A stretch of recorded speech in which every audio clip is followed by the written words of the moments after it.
What's up, y'all? So while I'm waiting for Remu to come over, um, his partner Awa is not able to make it. So, we got a fun question coming through. Who's everybody's favorite SpongeBob villain? Plankton, all the way. Reminds me of a friend of me I had as a kid. But I figure I'd just sit here and come on and say what's up while we're kind of waiting for Remu to come over. Like I said, Awa feels a little bit sick, so she cannot make it tonight, sadly. I was excited to introduce y'all to her. But yeah, I'm just going to be chilling here. We could talk about a dream I had last night or whatever. Or, man, I'd like to eventually get people calling in here to talk about dreams and shit. Just on the fly. I think that would be pretty fun. If anybody has any ideas how to do that, feel free to email Phantasmagoria stream at Gmail. I'll put that in the chat. Or just comment.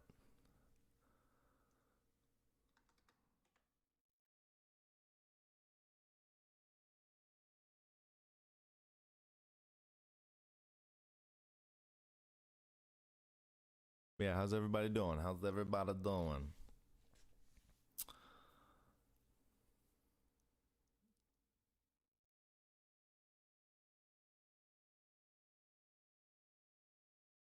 Mouse. This is fine.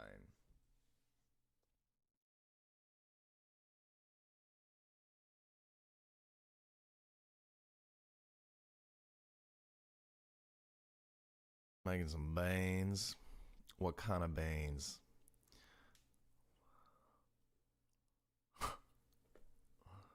Huh. Is that a coincidence? Two of y'all making beans? Is that? Or are y'all just fucking.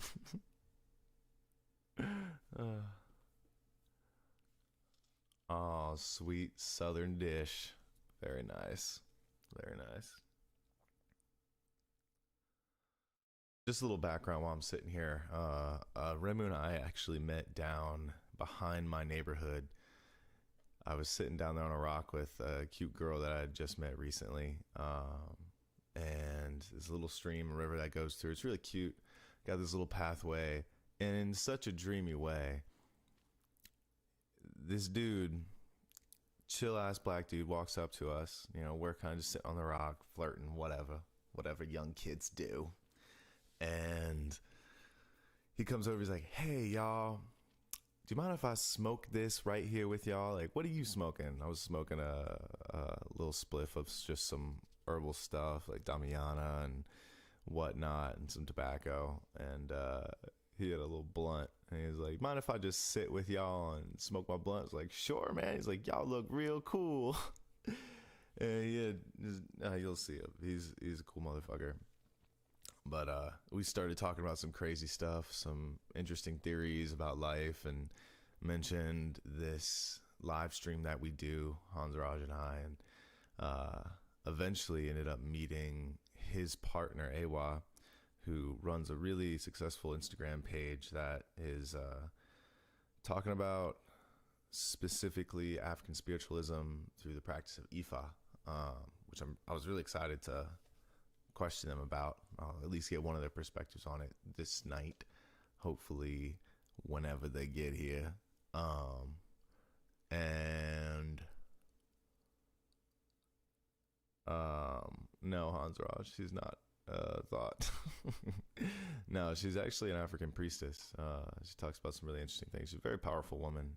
I met her the other night, probably like a week ago, and we hit it off. It was a really good time. So yeah, I hope she's feeling better soon so that she can come out here and talk to us.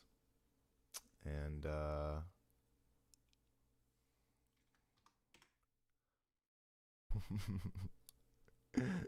no.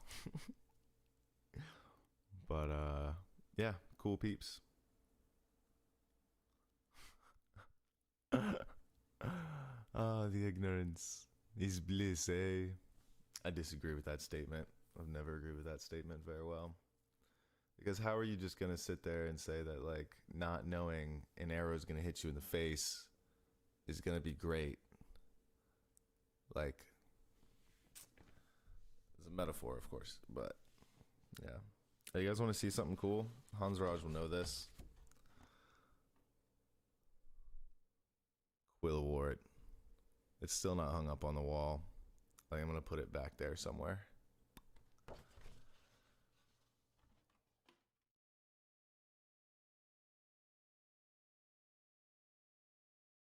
Eye of the Storm. Is that a throwback to college?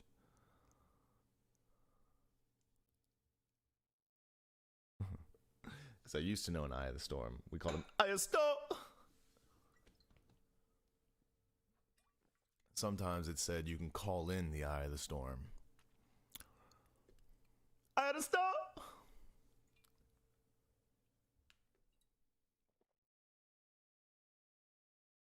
Man, I'm about to just throw on salty bets pretty soon and just have a good night tonight with the stream. But I really want to talk to this guy.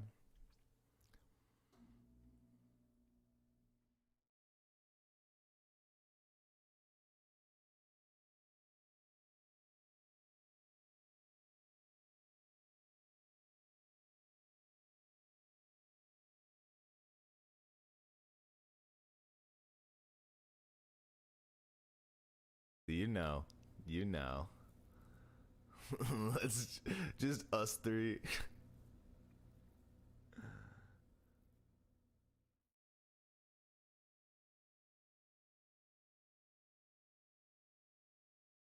Yeah, but like my question is like, who made up the ignorance is bliss saying? Like, it had to be somebody that was either super rich and talking about the masses, you know, like, oh, they're not gonna, it's better for them not to know the bad things that are coming. Like, they're too stupid or anxious to know and like have constructive input. Or it was somebody that can't handle themselves and control their worry. And I don't really want to be either of those people. Maybe there's a third or fourth, you know, perspective of that, but I don't really see one. At least that's like decent. Know what I'm saying?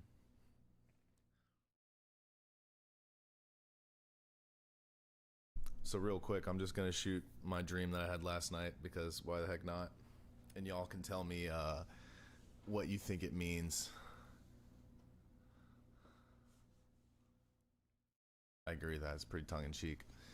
But, so my dream last night, I think there's a large confusing aspect of it that I don't fully remember. But I went down to Louisiana to hang out with some bros and my sisters. For some reason, I guess they live down there.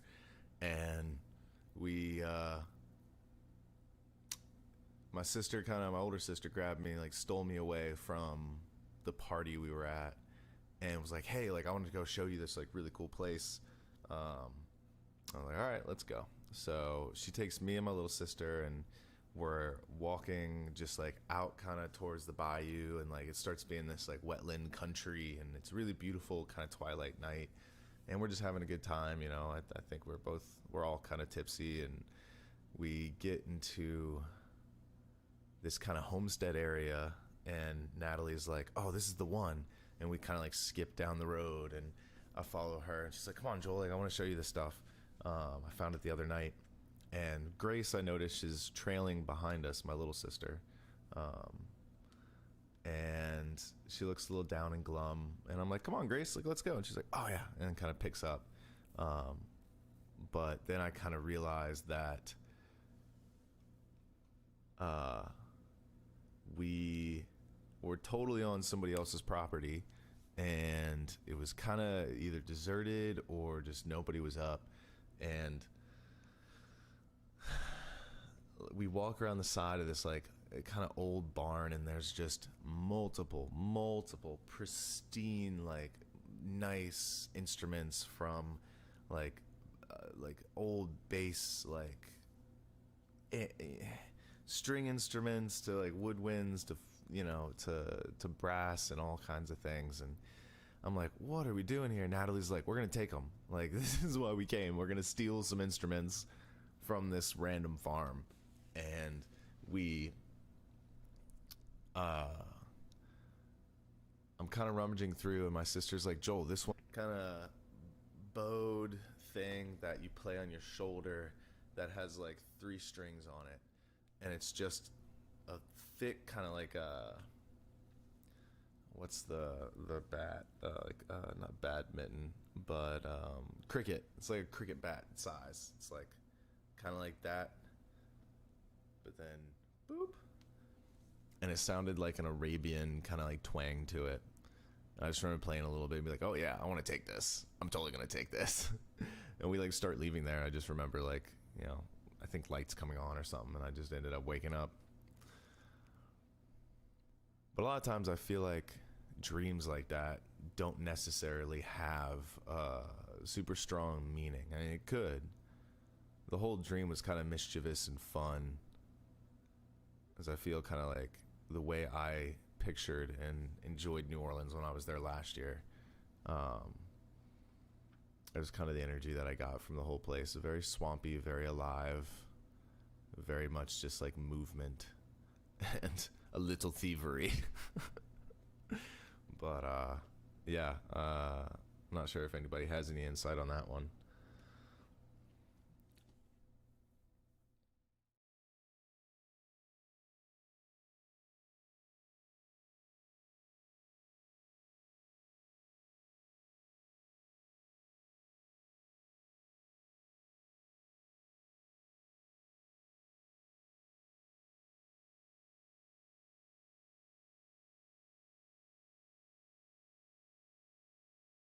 Isn't a carpetbagger like somebody who murders somebody and throws them in a carpet? You know. Oh.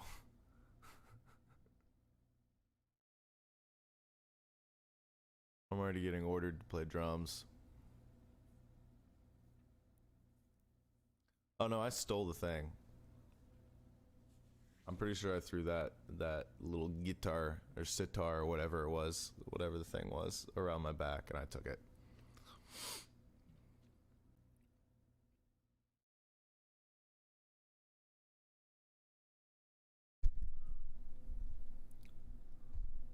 Also, I can try to play my drum, but I don't really have the mic set up for that.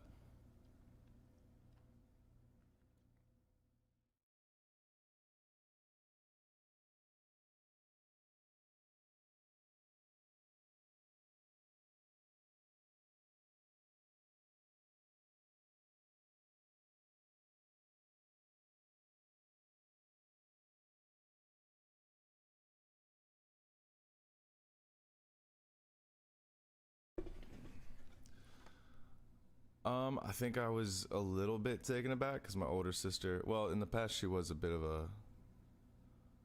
a trickster, but I wouldn't say I was taken aback. Immediately, it was kind of like, oh yeah, we're here to steal this shit, like right as we saw.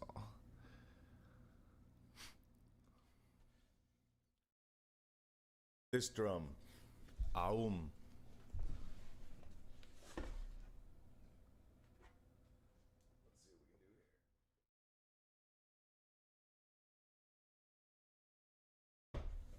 Y'all, tell me how this sounds.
interested to hear how that actually sounds. Wait, can I actually hear that sounds? I'm so new to all this technology bullshit, man.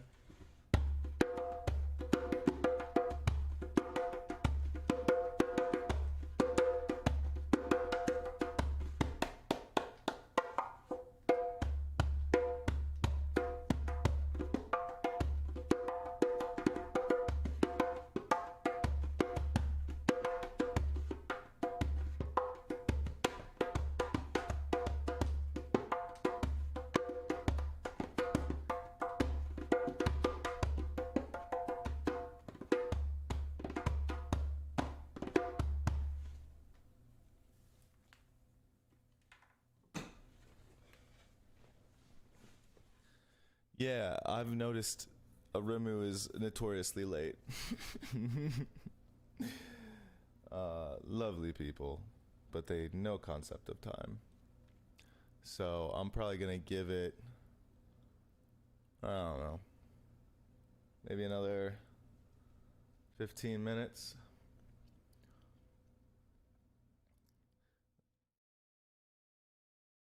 For the ride. Let's ride. So far, I don't really know if we can actually call this a Dreamcast, but we're making use of it. You know, somebody falls sick, what are you gonna do? Not give the people what they want? Not give the people comedy? Not give the people the music? No. You're here for the ride. Thank you for being here. Mr. Shevite. Let me text his booty. Let me see what's keeping him.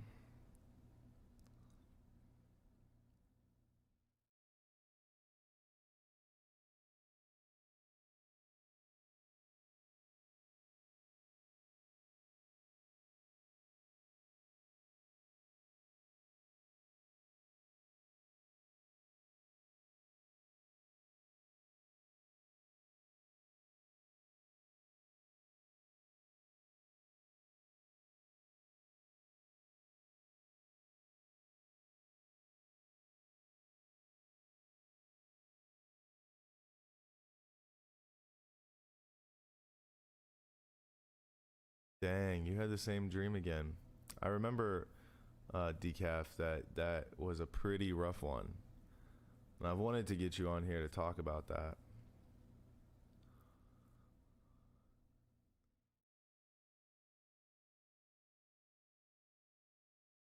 Oh my god. Count Flanula. No.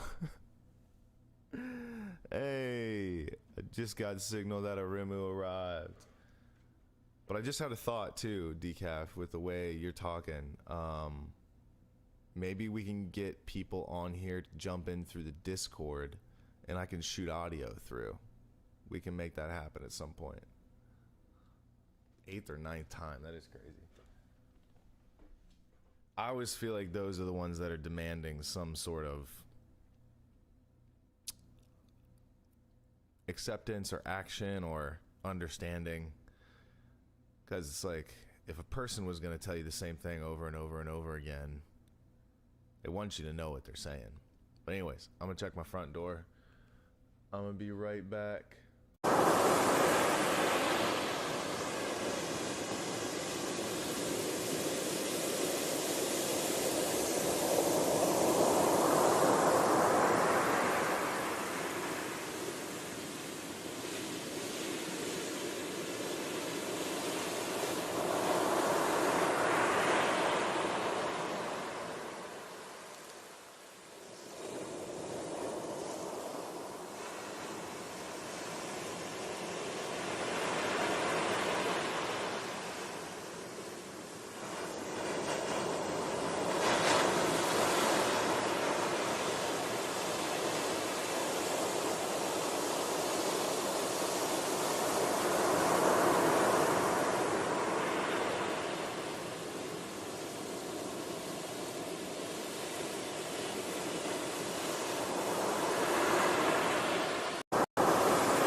my friends, my friends, my friends. This is Oremu. Welcome, Oremu. Peace, how y'all doing? Yeah, the best way to use that mic is probably close, so get that however comfy you want. How about this good levels? I think so. I think we're doing all right just like that. Okay. Yeah, but this is Oremu. We met on a rock talking about smoking shit. Right. And I just wanted to get you on here, and I'm sorry we can't have your partner in here. Yeah, bad timing, weather. Yeah, they're saying they can't hear you too well. All right. How about now? Is this good? Is that good, guys? Thumbs up, sideways, down. Way better. Okay, cool. All right, Yeah. I'll stay right here. It's just right there. We can move that over for you a little bit too.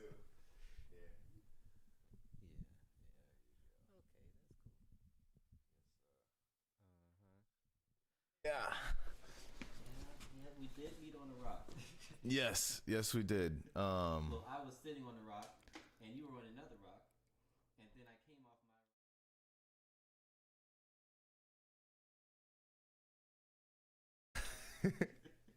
my. Yeah, I love people that are upfront like that. I immediately knew we were gonna be decent friends. But yeah, like tell me a little bit, because I don't even really think I've gotten much of your background myself. Yeah. So like, where'd you come from? Where? And I know you're into. Yes, where are your roots from, man? What's your origins? yeah. Make yourself the anime character. Superhero. Still working on it. Yeah. So yeah, where? First off, like, you grew up as Army brat, Navy brat. Navy brat. Yep. Yeah. So you've been a little bit everywhere. Yeah, of course, it starts with me.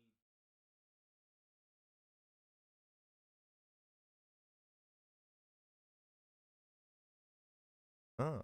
But my sister was born in Bahrain, so Where's Bahrain? right by this coast, right off the coast of Saudi Arabia.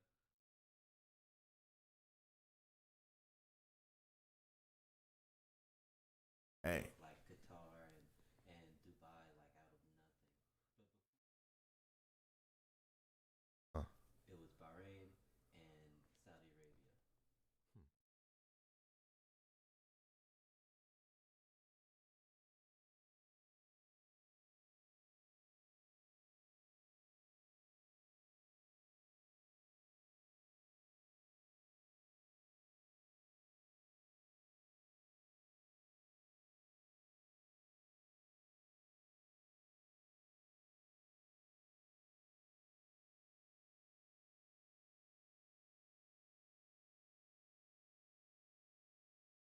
They ship dirt. Yo, Yeah. hold up, Aremu. For some reason, I'm not picking up your mic. Go ahead, say something real quick. Hello. No, it might have come unplugged somehow.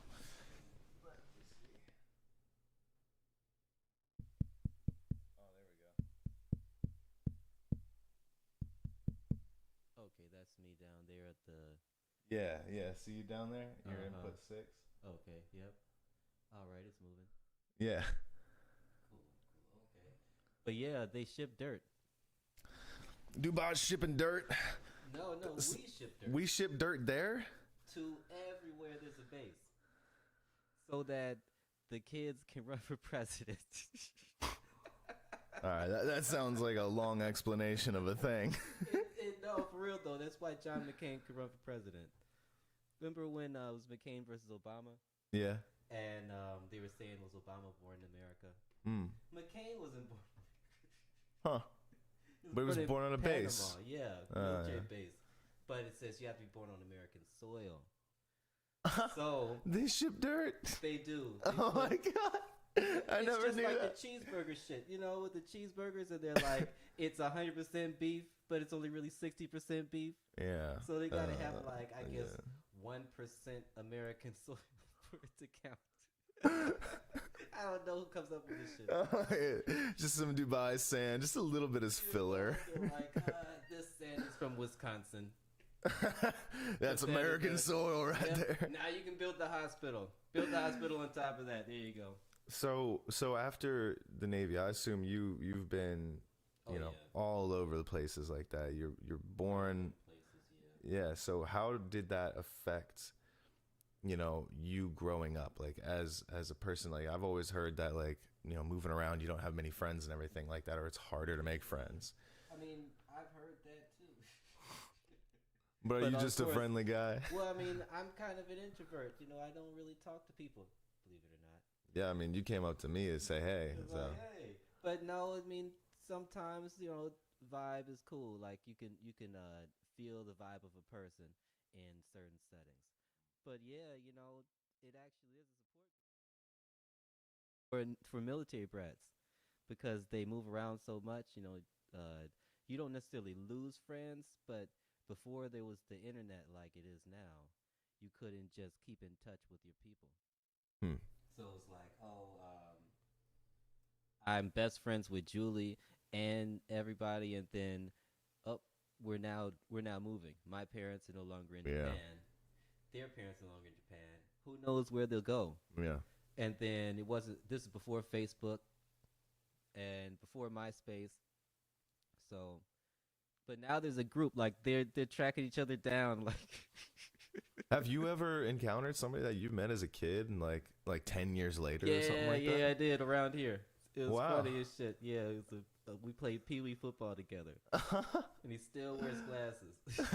Nerd. Love it. I love No, it. he's like the opposite of a nerd, That's but he amazing. wears glasses. I don't know, just didn't work out that way. Yeah. But he's a funny guy. It was awesome. So Shout out to David. we love you, David. Don't even know you, but if you know Remo, you're probably a decent person. Um, so how did when did you start like experiencing dreams? Because I know I didn't start them until after kind of an event in my life and actually remembering them. Was there a time that you remember that you actually like had the moment where you're like, oh my god, like I remember something during sleep? Well, first I had to realize.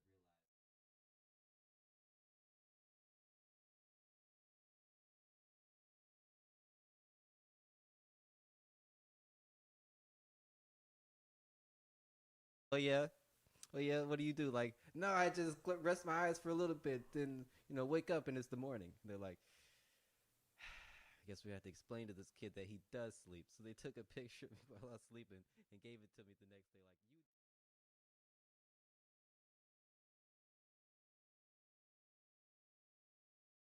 I'm Mm-hmm. not conscious of it, right?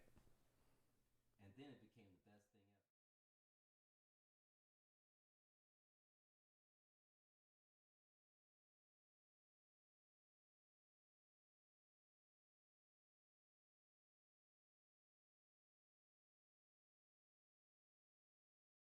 I would go back into the dream.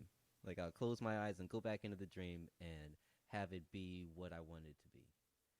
Like take over the dream from my consciously take over the dream from my subconscious, Mm. which I think is fun. It's like better than TV. So you can like totally change. You've had that ability since being younger. Yeah, but also you gotta have like a good fit. Hmm.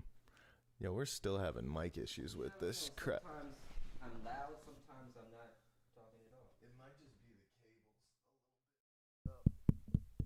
Yeah, you see that one? La. La. Yeah, it's like we got it now. All right. That's exactly what I'm saying, and then fade into nothingness. Yeah, stay all tuned. good, I'm though. gonna switch out the cable real quick. Mhm.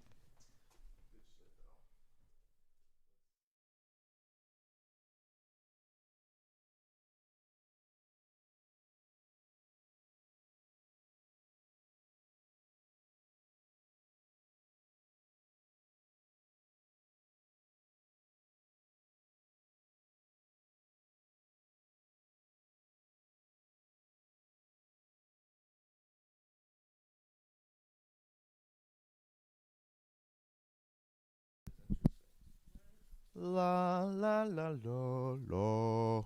So I'm Ba-ba-ba-ba-ba. colonizing Joel's microphone Took it over, temporarily. man. It's the American way. It's the American way. Let's just switch around. Jump around. Jump. Sure. I think it's I. La la la la. Yeah. Yeah. Okay. Yeah, I don't want you to strain your neck either, so. Yeah, and this one is. Oh, Yeah. there we go. Yeah, I've had to strap some rubber bands on that so that weight, the heft, and the girth of this mic. Mike, much of the only person who's could resemble this type of thing is Rasputin, right? Oh my god. I don't know if anybody's seen Rasputin's dick in that museum in, I guess, Russia. Yeah, I was gonna say, where is this museum? I don't know, because I hate to say it, but love to some see a rhino wild penis. shit. Yeah. I have yet to see it, but this is the only penis that I'm looking forward to seeing. Yo, is the mic still cutting in and out for y'all at all, or is it pretty solid? Because now it's supposed to be him who's cutting out. Yes. Maybe Epstein's one day. Oh my god. It's Cool. solid. That's what she said. Yeah. That's what she said. All right. Oh man. Well, do you like that mic? Do you enjoy that? Because Yeah, it's I don't cool, mind cool. this one. All right, well, that's fine. Yeah, Chilling. I can go with inertia. This is what's happening. Yeah, but where were we at? So you were talking about your experience with dreaming and the dream powers that you got. And what age was that around? Were you kind of like, or is that just always a thing?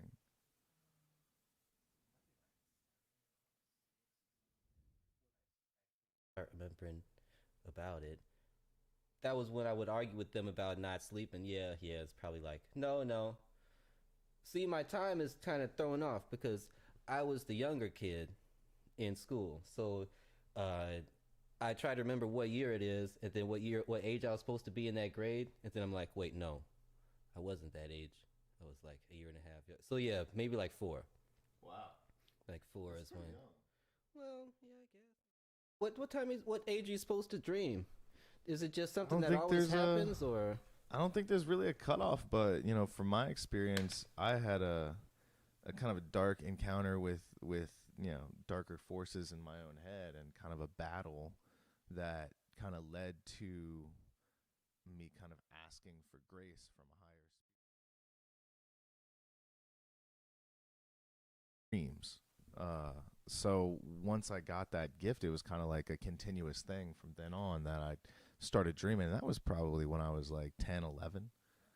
But yours is some deeper shit. Mine's was just like, I don't sleep. And there's like, oh, you do? Oh, I guess there's shit that happens when you sleep. Oh, it's like a movie. Yeah.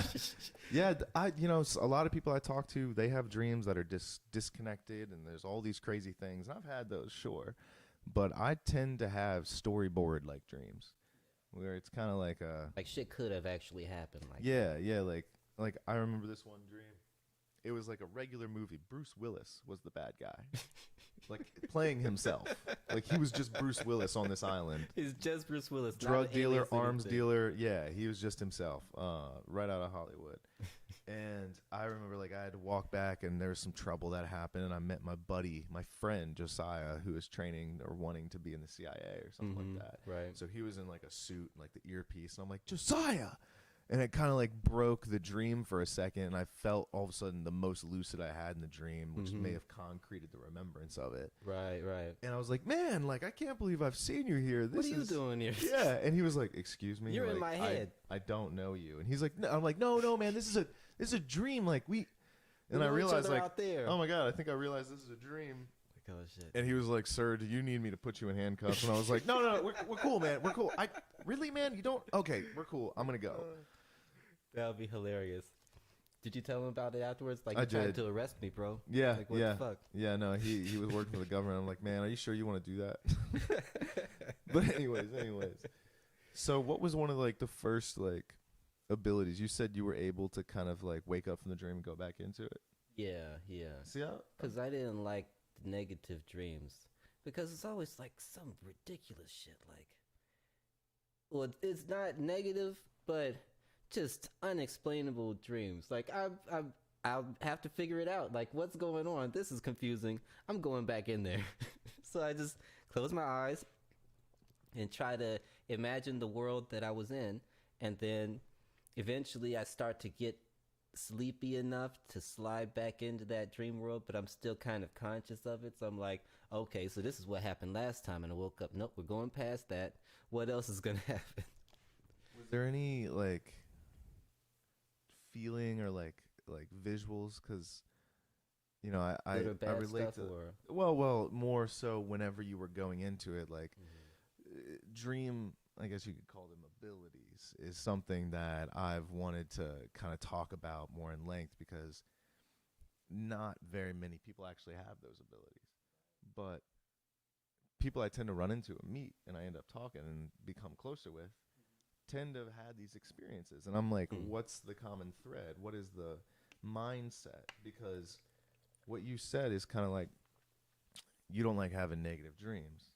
I would agree with that. Like, I don't want my dream to end in a way that isn't the way I want it to end. yeah, then you start your day off on some confused, wrong foot situation. You're just like, and then by like noon, you're like, oh, that's what that's supposed to be. Oh man, my mom stabbed me in my eyeball I've last just been night. in a funk all day because I couldn't figure that shit out.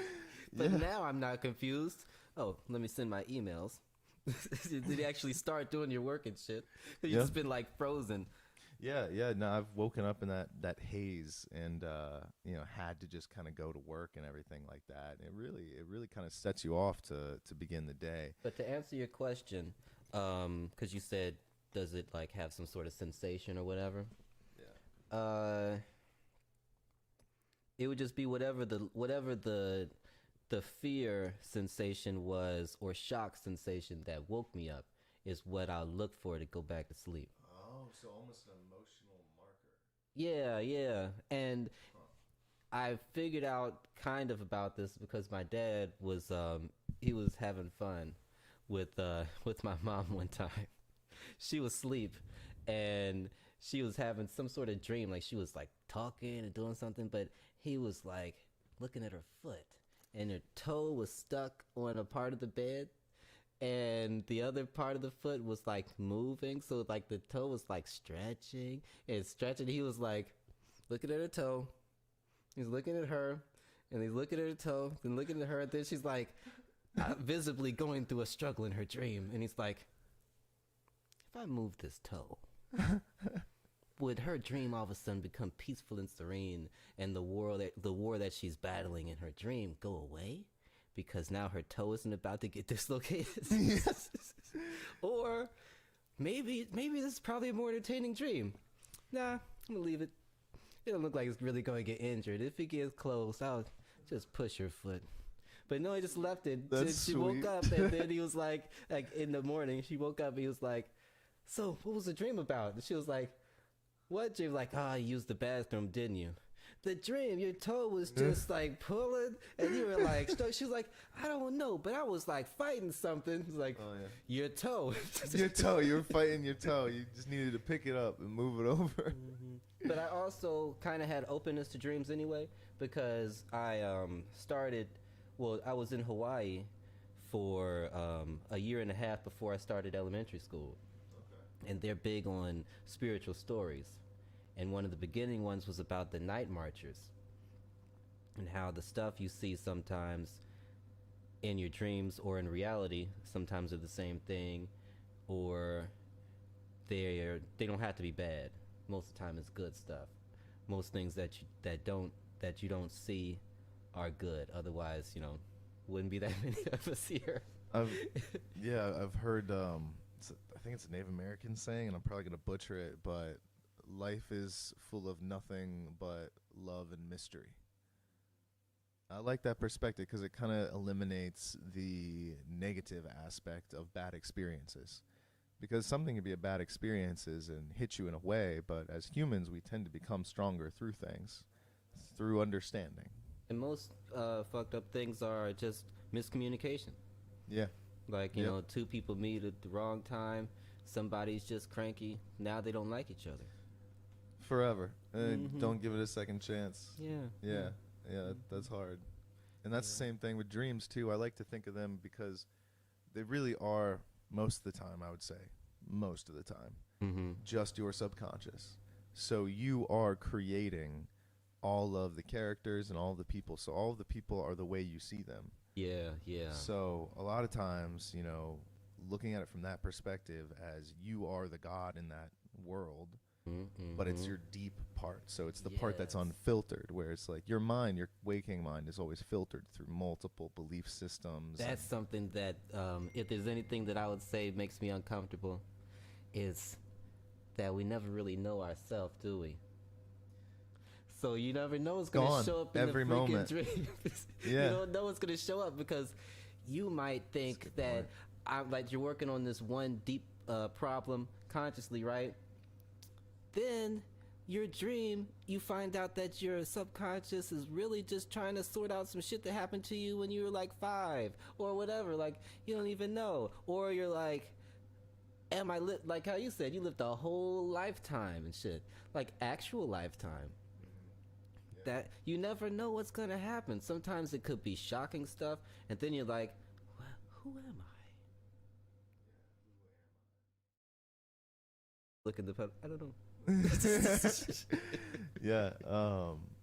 I think a lot of times we look to religion and spirituality and God as the mirror to figure out ourselves. And a lot of times, we tend to accept simple face value kind of stuff to like the Bible. Like the Bible's a very deep text, very ancient text. But a lot of people accept it at very face value and they don't dive deep Confusing. into it, which gets really confusing and you create your own filters from that. But really, like, what would happen if you encountered your highest self, God, or whatever you want Mm-hmm. to call it, the universe, in a dream, and you were like, "So who am I?" And then God's like, We are us. I guess. I don't know. "I don't know. Who It's are like, you?" wait, is the English right? Does the translation happen automatically? I don't remember what language we speak yet. Say, hold on. All right, am I on? Am I on? All right, good. I don't know. That's why everyone's alive. That's why I come down here and talk to you periodically because I'm like, who are we, bro? Just checking in. Well, I think that kind of speaks to something that, even God, from our own limited perspective, is wondering who we are. It's kind of like a parent, we tend to, a lot of people will say that we accept religion because we're raised by parents and that's the structure of our families because somebody is above us taking care of us and that Parents feels are good. all knowing and And all, yeah, you know. when you're a kid, you think they're literally like kind of God. Mhm. So we kind of look at it through that lens. But oh man, I kind of lost my train of thought. Said that, well, we were just discussing the fact that when you're in your dreams, it's the closest that you get to really understanding yourself as Right. part of God. Right. So whenever you encounter that thing and there's a happening, like a story, and you're learning about or you're experiencing this story, you're kind of talking to yourself Yeah. through a visual and auditory and texture based kind of medium. And it's really like demanding you to speak for yourself. Because a lot of times in dreams, have you ever had those dreams where you're running from something and you just can't run anymore and you just can't move, but you're like moving through molasses and it just sucks and they're right on your tail, but they Feel never like you get shouldn't get caught by this thing, but then you're like, what happens if I just turn around? But you don't want to. You don't want to. You don't want to. Like, that's, I think, the biggest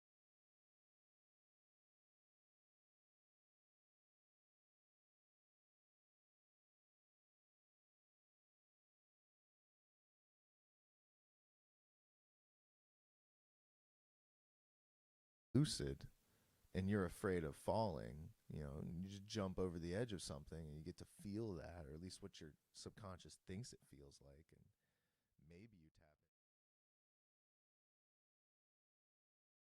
you really feel that thing. Matrix. Yeah. When he's just like, I know kung fu. Yeah. It's like, show me. Download it. Yeah, like I dude. just downloaded shit. Hold on. My Wi-Fi is fucking up. I'm on 87.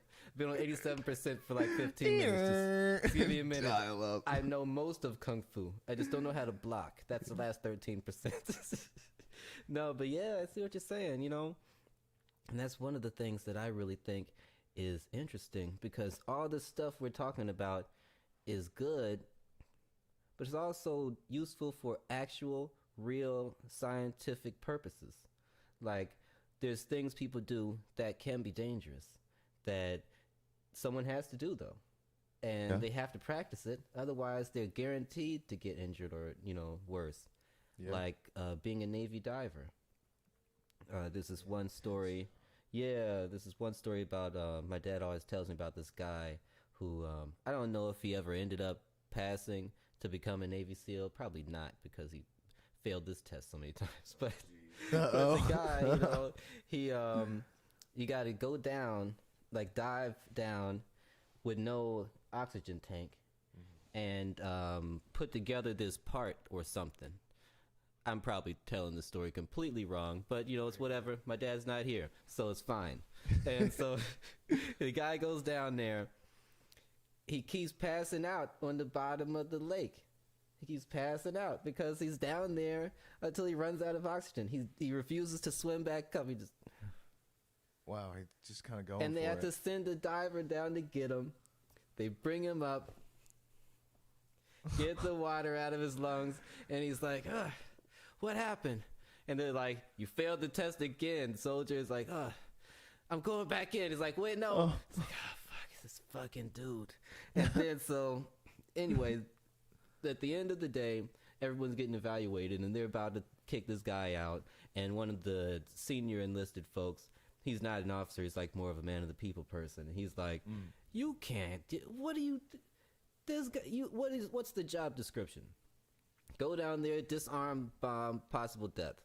That's a job description, right? Like, go down. There's something Sure. something stuck on the boat. You got to go down there and take it off, or else we all could die. Like, that's basically what divers are for. Yeah. And so, and that's why they're Right. taking apart this thing and putting the thing back together. He's like, this guy gave his life 4 times already, and you're gonna just kick him out. This is the type of guy we need. Just teach him how to do the shit better. And then, he's already got the guts. So it's like, well, isn't that the kind of thing that we need, what the dreams could help you with? If we're able to become lucid in our own dreams, then it could just be a matter of sitting in a room with some colors in front of you, putting you into that nice, relaxed dream state, and then you go into a simulation where you're the diver. Or you go into a simulation where you're, I don't know, something else that's dangerous. Firefighting. Yeah. Maybe police or soldier combat situation. Or even just breaking up with somebody that's not good for you. Emotionally traumatic anything, shit too. Yeah. anything that's fear-based. Anything that you could get hurt or get scarred from. Yeah. Or stuff that already happened. That could be like a great therapy tool. Yeah. Like create a dream. Well, that's, I'm a big proponent that our friends and our dreams are probably, and I would say volunteer work are like the 3 things that can really help somebody get out of their own head with a lot of conflicts they create for themselves from fear and anxiety and depression and sorrow. These things, your friends to talk about life with and just, share that kind of culture of yourself with people. And volunteering, it's just so amazing doing something simple for somebody else. Like, that's a real medicine. Mattering to somebody. Yeah, exactly. Just somebody looking up at you like, thank you. It's like, that makes you feel important. That can get rid of depression That's in a true. second. Yeah. And then, like, these dreams, like, people take it for granted, but we sleep for like a third of our lives. Why shouldn't we do something with that matters in our waking life, You know? Or why can't it be done during the sleep?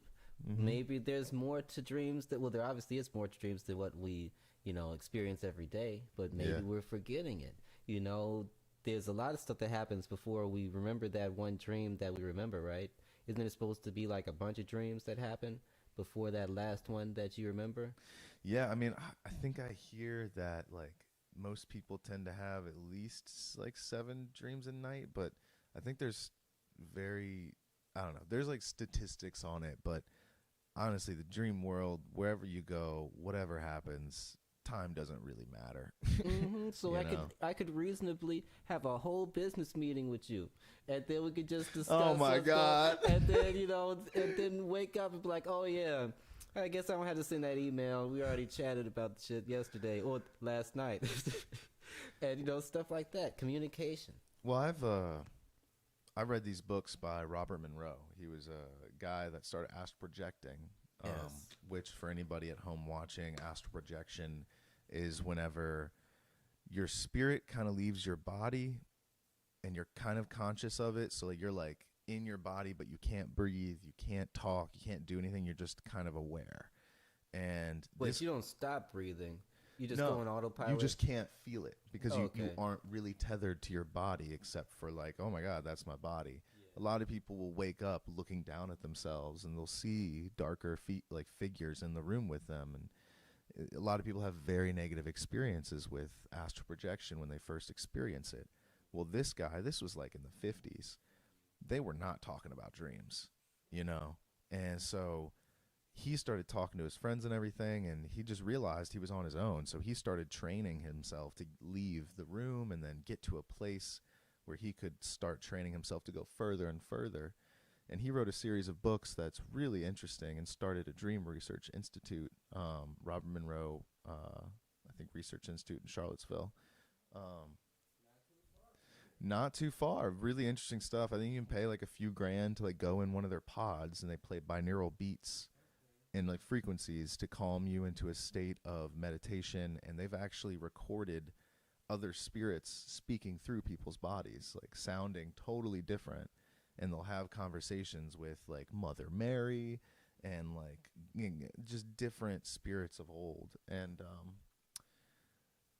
I've taken a lot from this and kind of put it in my own way, because he did a lot of astral projecting, but I think it's really similar to the dream world in the way like time doesn't really make sense. And he talks specifically about traveling in the astral projected world, or this world between dimensions, is very much like a stretching out of your consciousness, latching on, and then pulling the rest of yourself, like using your abs really hard. Yeah, like doing a pull-up. Yeah, exactly. A pull-up with the universe. And he like explains his process of kind of learning how to do this, and it takes a long time, and it's really dangerous because if you don't know where you're going, you can end up anywhere, and you can lose your tether to your body. And so that's why he did a lot of training where he would I think he eventually, once he got away from his body, he got to this kind of plane, which was a field with a post in the center. And then it had forest, dark, deep forest all around him.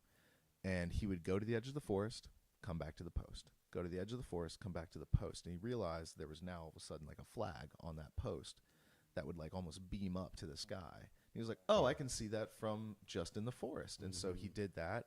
And then he would go from the edge of the forest to a little bit further. And then he realized he came back and there was another post at the edge of the forest. So he just did that so many times to eventually then see the reality of the kind of dimensional plane he was in. And he started being able to reach out to old friends that have passed, and like even found this guy that was a mentor of his that he stretched out to, that this guy almost like beeped him, like spiritually beeped him. Was like, oh, I see your spirits floating around. Hey, come hang out. We'll have a barbecue. If you're not busy.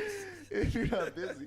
And he goes to find this guy, and he's in this place that is like a beach house, perfect. Like his dog that had died 5 years before he passed was alive again. His wife was there, and he comes out and he's like, hey, welcome to my paradise. Like, this is my heaven. Like, I've created this. It's like, because, when I died, I didn't want to go on to like the source or whatever he talked about. I just wanted to kind of vacation, for a minute. Take and so it easy for a he's minute. like, watch this. I can turn all the molecules into cubes. And he turns all the water that's washing up into like like cubes. little like ice cubes. Like it's everything all of a sudden becomes like staticky and shit. And it's just amazing. Like I feel like a lot of that book influenced a lot of perspective that I had on the dream What's world. the name of the book again? So Robert Monroe is the author. There's a series of 3 books. Does anybody know that in the chat? I know Hans Raj or Connell read similar books. But yeah, Journeys. Yep, I think it was called Journeys or Far Journeys. Okay, cool. Thanks. Shivite. Yeah, thanks, man. We appreciate it. Yeah. Ultimate Journeys. Yes. So I think the first one's Far Journeys, the second one's Ultimate Journeys, or the second one's Far Journeys, the third one's Ultimate Journeys, and one of them talks about his specific story with dreaming, and that one's really entertaining, very interesting. Right. The third book, I believe, talks about his scientific findings. So he was a scientist or some sort of Once he got thinker. comfortable out there, then he started running experiments because, he's a scientist. He did things where they went out to the middle of nowhere in a motel and brought like 20 to 30 people that he had kind of trained to go into this dreamlike state, and he told everybody to meet above, like somewhere up, basically meet above the motel they were in.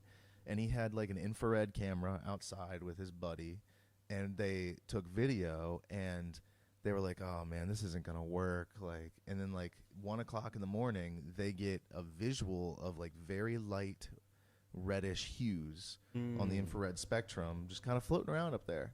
And he's like, oh my God, like, what is this? Like, it's really hard to say, like, that's exactly what it was. But when they talk to the people coming out, they're like, yeah, no, we like met up. Just like right over there. Chilled on the roof. Yeah, exactly. And he's like, oh my gosh, like there's something to this. So he created the Research Institute to continue the research. And I think he passed away not but like 10, 15 years ago. But eventually, as this channel grows, I'd love to have some of the people in there on this show and kind of talk with them and see what they've learned. Because, I would say I've experienced a lot of dreams in my life, as I feel you have. But I still feel like I'm right at the beginning. I don't know anything about dreams except that I'm in them. Sometimes, but have you ever had a dream where you don't even know if you're really in the dream, or if it's like you just like somebody just told you something that just happened, so you just like got told something, but you weren't even in there? Like, is this my dream, or is this just a message, or like you only have one sense active or something? No, like you never see you. Like, I don't know. I always imagine that at some point in any place I'm at, I'm eventually going to see myself, like either my hands or my feet. But just like a first-person shooter, but there's no hands in the screen. So it's just like the Where's camera's my feet? just panning around like, wait a minute, is this me? Or is this just like someone sent me a videotape? It's like, hey, watch this. You're like, all right, I'm watching it. I don't see me in here. Is this about me, or is this it's like a clue? Huh. Yeah. I don't know. Just kind of a scrap that floats in through your consciousness. I've never really felt too much of that. I've felt definitely like a fluttering effect, like almost the film is burning. Like, old film, how it would go like... Yeah, that crackly little thing that you I hear. would feel that, and I would get whited out in dreams. So you know that's you just can't see you. And it almost like hurts. Like, this is usually when I'm waking up and I'm trying to stay in the dream so hard that, like, because I've had that ability too to be able to go back in a dream. Nope. That there's more to this dream. And like the dream's like pushing me out with light and like loud sounds, and almost gets to a point where like it hurts, and I wake up and like I'm like, oh, why did I push myself so hard? Like, I feel so grungy. Yeah, I've felt that before, and I've heard people have opposite reactions, like they get blacked out or something like that. But it's interesting you're talking about the kind of like just a signal of a dream, like something like floating to you, because I don't know if I've ever really experienced that. I thought about it because what you were saying about what's the writer's name again? Robert Monroe. About Robert Monroe having that experiment where he had people gather on the roof of the building. It seems like that could also eventually be something you could just send to people in their dreams, like, come on to the roof. And then you're like, all right, here I come. Like, wait, I don't see myself. Like, I know you're not, because you're not on the roof yet. That's why that you're not in the picture. I'm telling you where to meet.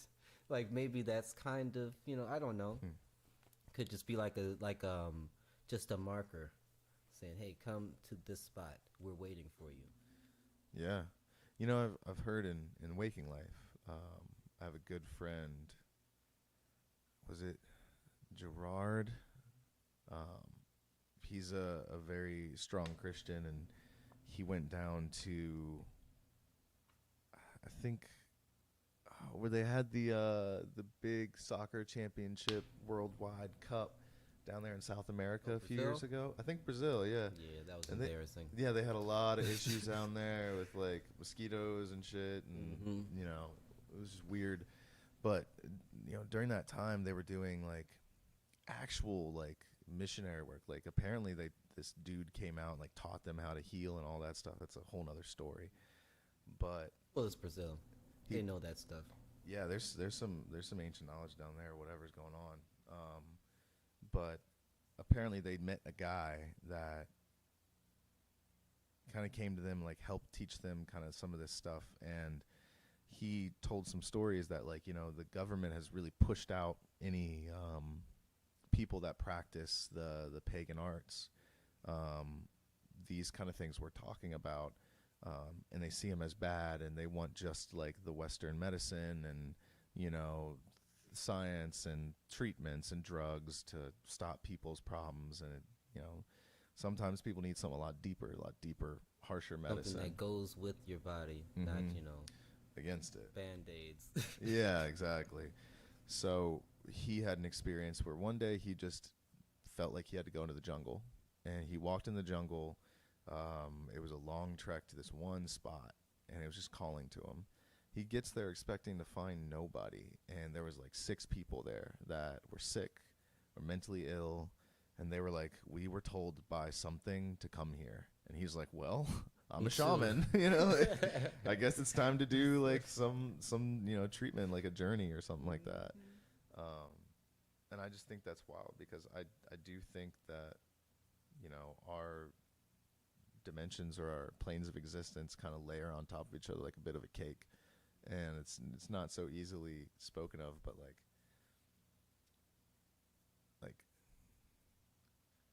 I don't know. I was about to jump into a huge science tangent, but I don't even really know what I'm talking about in that realm, really. But You probably do. Come on. I've met this girl recently, and Mhm. she's a quantum physicist. Yeah, and yeah. she's very highly intelligent. Like, makes me feel so silly. But a lot of this quantum stuff, as I know it, feels very much like it's the natural way that life computes. So in a computer, it's binary or kind of sending ones and zeros to create, you know, an answer, a sentence, Mhm. or a number value or something. Yeah. But quantum kind of theory, I think, I hope I'm not butchering this too much, is kind of like something can exist, like an electron can exist in one area around like an atom, but in all the areas at once. It's Mhm. technically existing and technically not existing at the same time Yeah, until it is observed by light. Mhm. Specifically, not observed by us, but we can observe the light that observes it. And it's always interesting to me, just side note, that light is always very representative of God. And like, how does light observe something? But hey, very interesting. So it makes sense It's that like a thing. Technically, it's a thing. Light's a thing. yeah, light is alive, and it's very interesting. But the reason I say that is because it's almost like science is getting closer and closer to discovering that our world is so much grander, and it always is discovering that our world is so much grander than we ever thought. And I think dreams is a place that it could really go and break out into a whole new realm if we could just wrap our minds around studying and understanding that great mystery that like you can exist here, or you could exist in like another dimension doing something totally different, and like maybe sometimes in these dreams you are that other person, or and like it's crazy to even think about or wrap your head around, but like it might not just be all in your head. It could be a decision that you made in a different life to show you in this life why you didn't make that decision or why you did. And that ties into this one term that we have in Ifa tradition, which is Egbe, which are like your heavenly friends. which also include you. Strangely enough, it includes you Huh. because you're in two Yeah. places at once at least. And so when you were saying what you were saying about how it opens up our ability to see the real beauty of our world, what do you think of when you see something cool? You're like, you know what? Let me take a picture of that. Just send it over to my sister. You know, she might appreciate that, right? Yeah.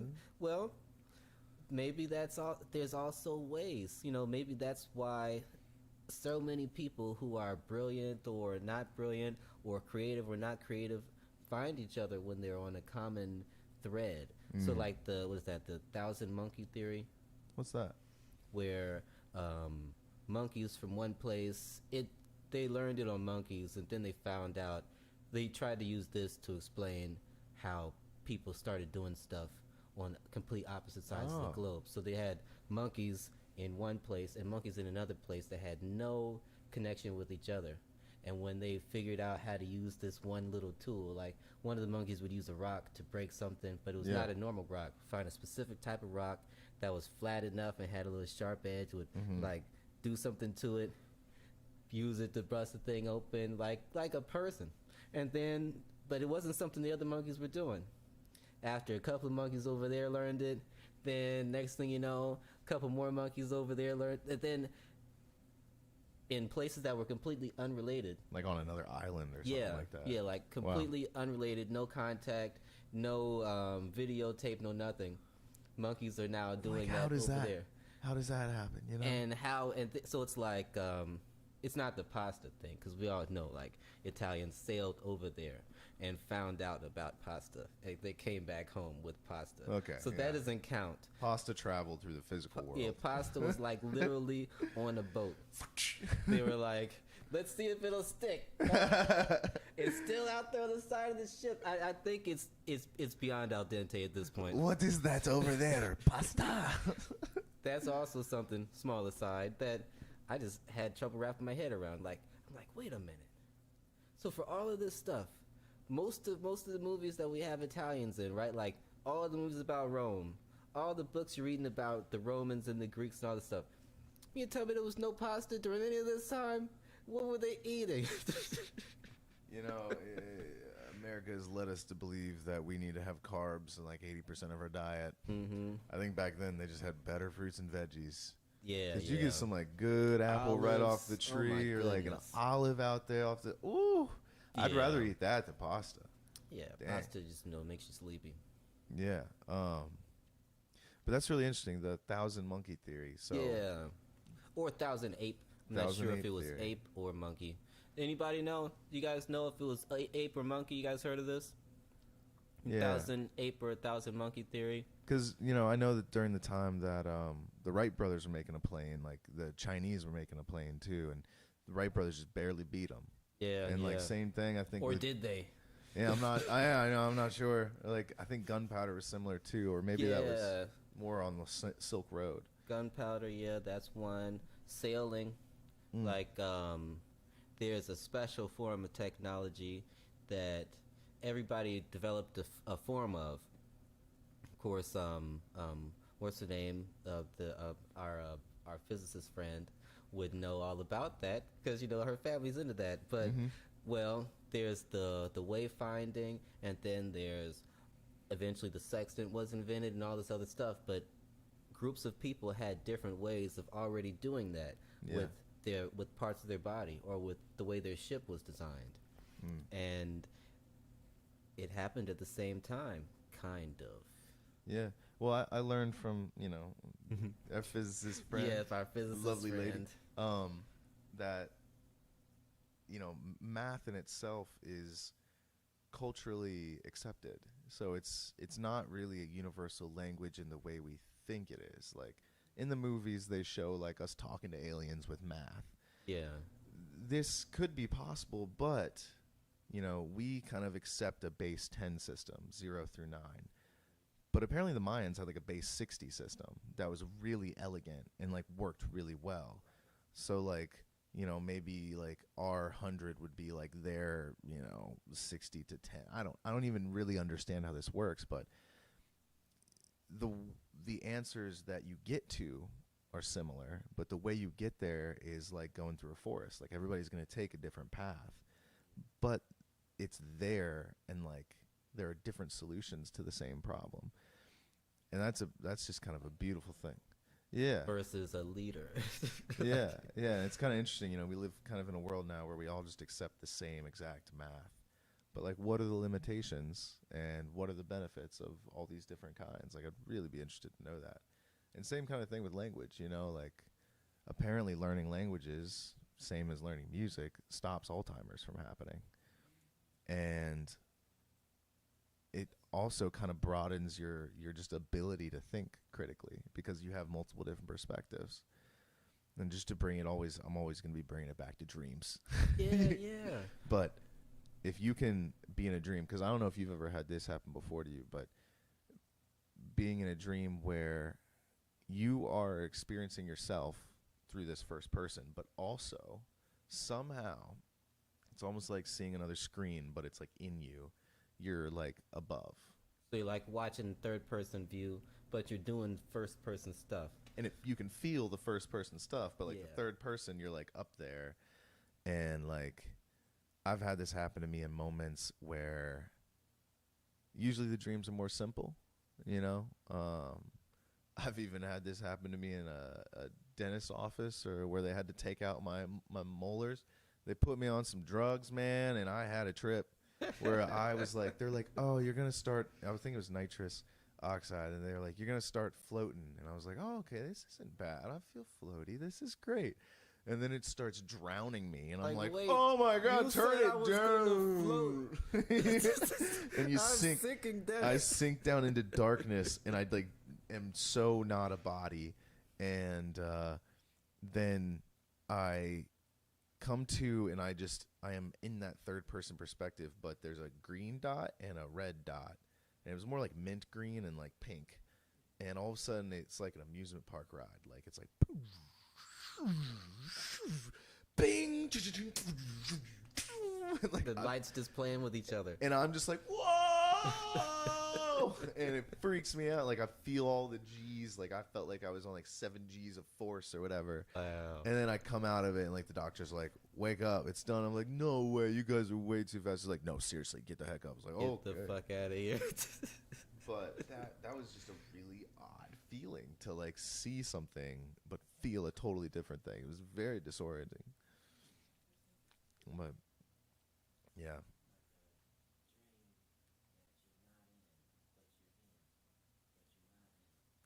It's like you kind of have this kind of thing between you and the other thing, like something Like watching a recap of something that you did.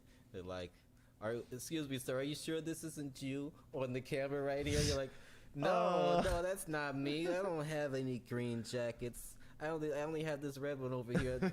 Nope, definitely not me. Like, yeah, it was me. Oh, it's called the 100th monkey effect. Yeah, there we go. Thank you. There we go. I knew it had a more fancy name. It has to have a couple THs and a multi-syllabic word in there. Thank you, Drude. Well done, sir. Yeah, so I think we're coming to a bit of a head. I would like to smoke something with you on the porch before having you out. But I've really, really enjoyed having you here. Now, I know, and I really wanted to get into IFA. Yeah, bit, but maybe we can save that for when your partner can be here too. Yeah, when I know Ella can come by. Because, also, remember, IFA is not, we didn't get into too much specifics, but just like you were talking about with dreams, and just like we're talking about with the 100th monkey effect, there's a bunch of things that happen simultaneously at different parts of the globe, or you could even argue the universe. And they are telling different people who've had different experiences the same thing. Just like how you were saying that we have base 10 system, the guys have base 60. Mm-hmm. There was like a big beef for a minute when everyone was like, we are America, we're not using the freaking metric system. F you Even guys. though it's so simple. We're the ones that went to the moon. Did you go to the moon? It's like, Well, neither did you. It's in Hollywood. Like, no. Did you shoot the film of going to the moon? No. You couldn't even make that up. Get out of here. No, so anyway, everyone's arguing and they're doing these different things. There's like, they used to be like, I need 2 hands of something, or there was like a foot, like a king's foot and then a queen's foot. There's or a baker's dozen. Actually, the first accepted standard of measurement is still in London in the Market Square, where it's a pure iron block put into the wall with 2 little rectangles coming out of it. That's a pure meter. Oh, okay, yeah. Nowadays, though, because that has the ability to flex and change over time, we use lasers. Yeah, you got to. It's one of those things. A lot of stuff is not as solid as you think it is. Like glass is not even as solid. Like a fucking plasma, like pure glass. Yeah. Like when I found that out, go to old houses and you see like the little wavy shit. Yeah, like at the bottom, the glass is actually thicker than the top. Because it's floating. Yeah. But what I was getting to before I get on a lost tangent, because I can do that. Me too, man. Me too. Everybody has their own truth. So yeah, Right. that also comes back to Eshu. Each person has their own truth. So this message, you're not like, for lack of a better way of saying it, nobody's special. Nobody's more special than anybody else. Right. Everybody's received this message. Now, it's just a matter of doing calculations your way. Yeah, what are you going to do with it? Yeah, like the other person got the message. Now they got to do their calculations. You can't do his calculations for your problem. Your problem has a different one. So now you've solved this problem. He solves that problem, and you guys both meet at the flagpole eventually. Yeah. Because you're able to elevate yourself out of whatever you currently exist in. Yeah. And elevating yourself it's a process in which you can't forego. Like even people, like it's amazing we have resources like YouTube and the internet, and we can talk to people all over the world. That's great. We can share ideas, but it will never replace yourself really processing the thing, because there's so much complexity to it. Like even just having a phone call with you would have been different than this, right? As it is. Yeah. Because both of our bodies are here. We're like vibing off each other, and like a phone call, you only get like 1/5,000th of that kind of like connection, That's true. But yeah, we definitely need to have some time to dive into IFA. I still really want to learn more about it, and maybe have more of like a structured talk about that stuff. Yeah, but I appreciate you coming on, Aremu. Thank you everybody that has watched. If y'all like Aremu, give him a what up. Hey! Thanks, guys. Seriously, like, we're What up, yay! And is there anything you want to plug at all? Like, I know you got to. Well, we have this podcast. Well, it's not even a podcast. It's on Instagram called The Godcast. It's on Tuesdays and Thursdays. You can just go ahead and follow at aremu.jj. I'll put that in the chat. And then that'll let you know whenever the podcast is. That's one of the things that we want to have Joel on too, because we're talking about a lot of things that overlap. It might not be specifically just about dreams, but dreams can't. There's nothing that dreams can't not talk about. This is true. Dreams touch on every part of your life. Sometimes parts you haven't yet lived. So, hey. At 1 p.m. At 1 p.m. Yep. Sorry about that. You're good, man. Yep. So we have that, and just stay tuned. Next time I come on, I'll have Ewa with me, and then we can get deeper and she's talk a force. about more stuff. Yeah. You never know where she's gonna take you. Yeah, she's like the wind blowing. Just bring some water. Yeah, well, once again, thank you, everybody. This has been Phantasmagoria. We will see them again. Goodbye.